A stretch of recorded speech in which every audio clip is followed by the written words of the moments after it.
The mercy of faith. We have mercy of faith.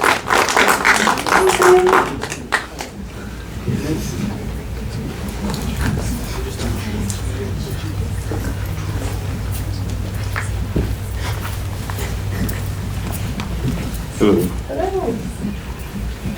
I'm Samuel L. Taylor, the writer of At the Mercy of Faith.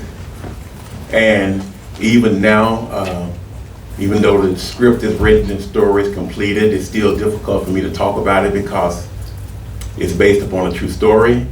But let me put this in your mind. Imagine that from a young child you was taught that God is merciful and righteous. He's a loving God that loves us, and he wants to save us. He wants us to be saved, to live with him eternally. You grow up to be a young minister, and you preach with fervent fire and love and admiration for God.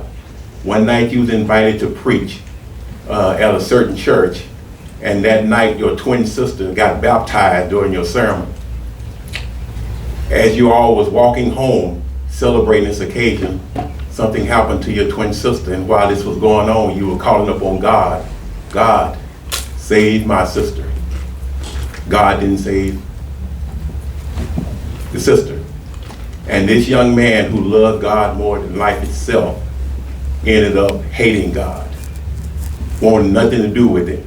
But God was not finished with this young man. And over the next many years, while I was writing At the Mercy of Faith, I was also in the midst of the trauma living at the mercy of faith.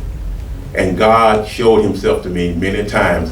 So the lesson I learned, God didn't come then, but he saved that young minister who loved him more than life itself and carried him through the trauma, the trials, and the tribulation. And he still stands today because of God's love.